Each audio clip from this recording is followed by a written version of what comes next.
Hello everyone and welcome back to the Common Sense Crypto channel. As with you always, this is Rich doing another video today on XRP. So I hope you're all having a wonderful day today wherever you are in this great world. We're gonna talk about XRP. This is all the stuff I had left over from those other two videos. We're going to talk a little bit about the economy and other things going on around crypto as well. Let's start with this from Smoke. Retail isn't even in yet. We are in the middle of the bull market, but retail is yet to arrive. So far, the bull market is driven by crypto natives and institutional investors.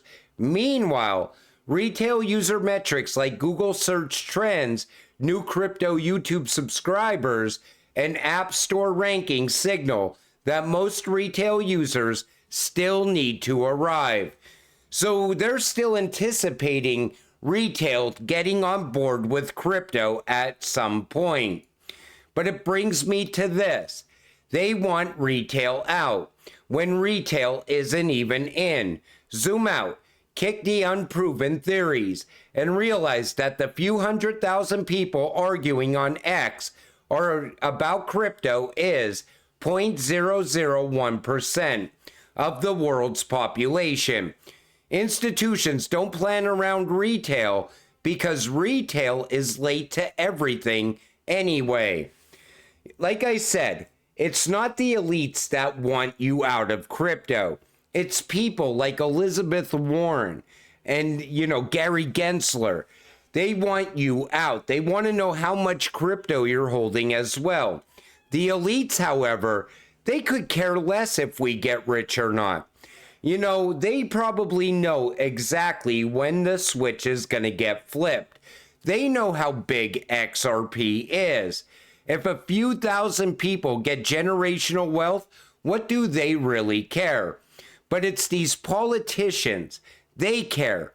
They don't want anyone investing in this innovation, in this technology.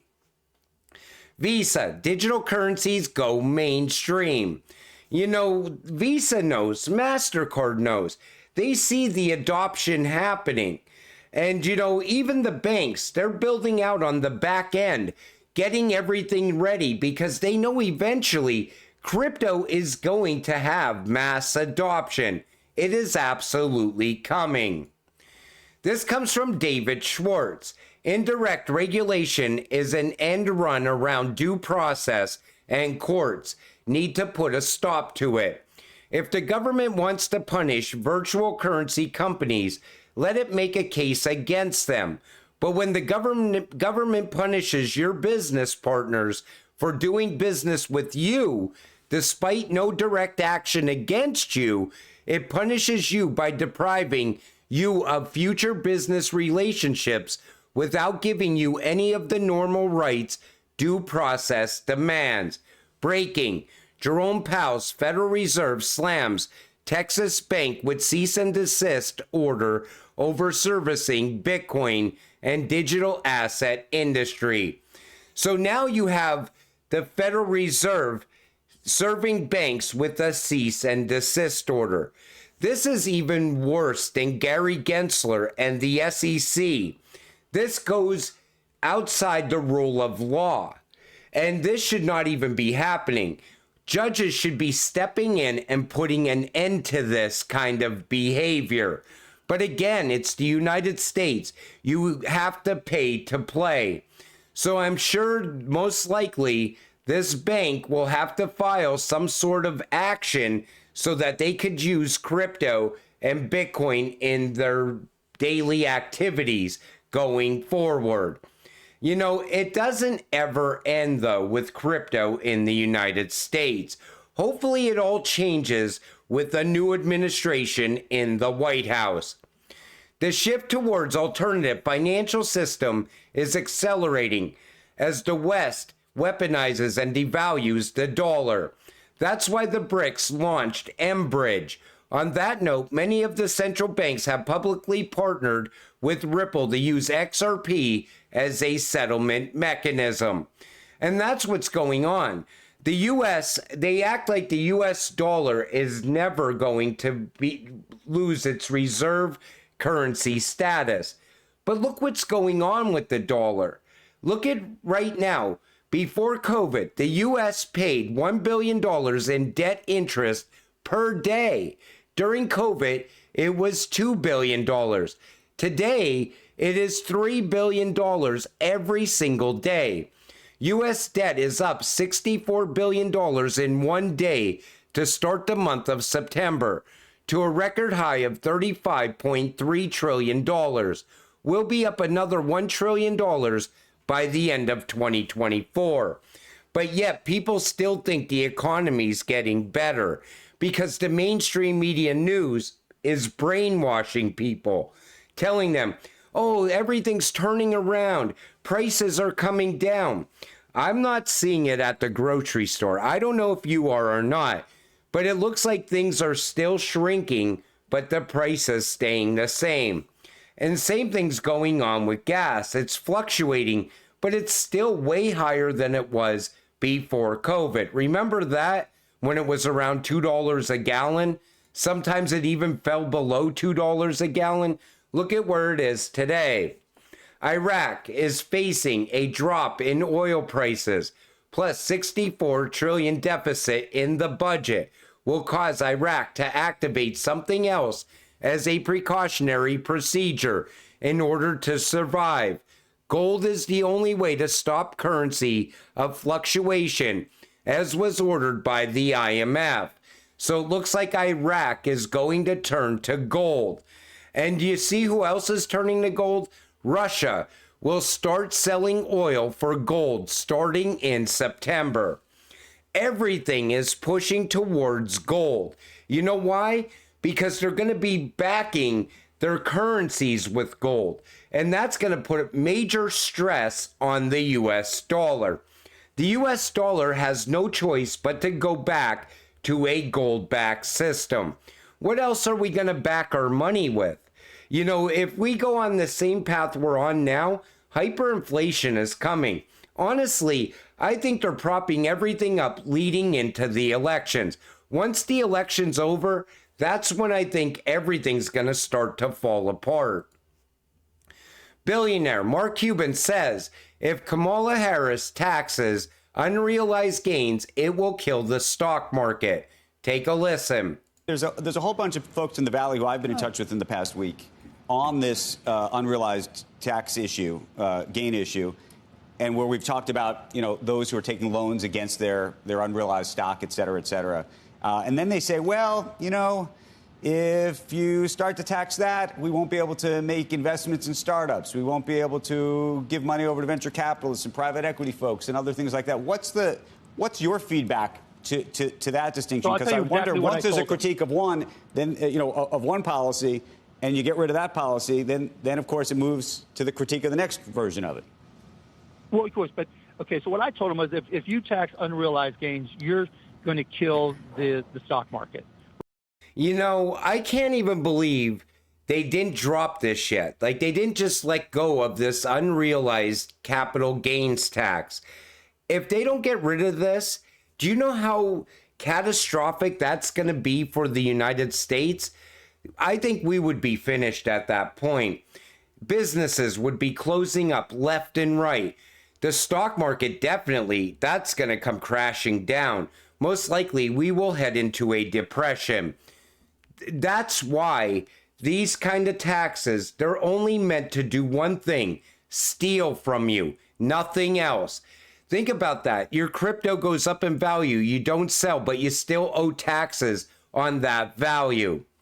Today, Judge Failla ruled from the bench on our motion to compel SEC Gov to provide key information for the defense of our case. In short, the court ordered the SEC to produce important discovery. I'll share the full transcript when we have it, so you can read it for yourself. In the meantime, we thank the court for its careful consideration. I'm waiting to see what kind of documents we get from that. Coinbase is not going to stop fighting the good fight for crypto. And you got to commend Coinbase for that. Breaking, leader of Venezuelan opposition, Maria Corina Machado, proposes using Bitcoin as a national reserve asset. Bitcoin is a lifeline and vital means of resistance. You know, I don't know if these people are getting paid to say this shit or what, because we know better in the crypto space. Look at this right here. Tether for treason in Taiwan. So Taiwan military officers found out that 2 people received 8,151 Tether USDT in exchange for at least 7 classified military documents. Every single day you turn around and you see news about Tether, and it's always tied to fraud or it's tied to illicit activity. Tether does not have a future with stablecoin regulations. So all these countries that keep saying that they're buying more Bitcoin, what are they going to do when the price of Bitcoin comes crashing down with Tether? I don't understand these people. Like, do they even know what Bitcoin is? Do they know what Tether is? Do they realize that Bitcoin is in a bubble tied to the Tether bubble that's going on right now?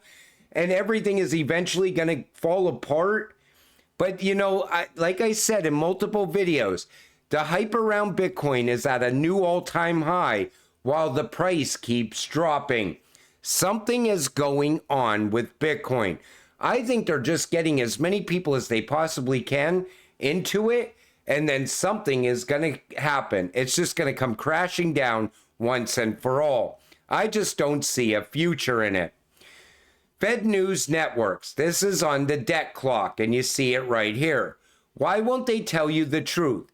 The Fed dollar is the biggest Ponzi scheme in world history. You know, Tether is just as big of a Ponzi scheme as the US dollar. They print Tether out of thin air, and they prop up Bitcoin with it. So the value in Bitcoin is not real value. Same thing with the US dollar. They just print it when they need it. Backed by nothing, and it has no real value. It just keeps losing more and more value along the way. But the reason people fall for this is because they're tied to the mainstream media news. Every day you could turn on the news and they're going to be telling you the same thing as they told you yesterday. The economy looks like it's back on track. Jerome Powell's going to drop interest rates. The economy's going to be so good going into this Christmas. But you know, if you look at what's really going on, the dollar's getting worse and worse. We have countries now backing their currency with gold, combating against the US dollar at the same time. Plus, we have other countries sending our debt back to us. This is not sustainable. The good thing is, when something breaks, then they will fix it. Until nothing breaks, they will continue forward on this same path. But you know, I said it before, everything needs revaluation. The housing market, the houses are way overpriced. I mean, they priced out a whole generation of buyers practically. But then you look beyond that and you start looking at the food prices and the gas prices and inflation. That also has to come back down.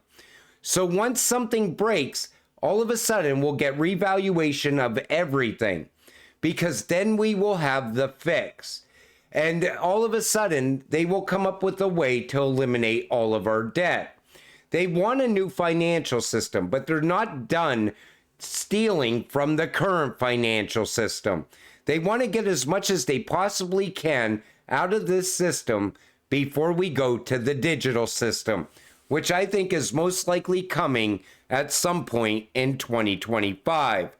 But for us as XRP investors, guess what? We get rich off of this either way. Fix the current system, we get rich. Bring in the new digital system, we get rich. But until it all happens, you gotta stay patient, stay positive, and let's get rich together. With that said, I'm gonna wrap up this video. I want to thank you all for watching. I appreciate all of you. I'll see you in the next one. Have a great night.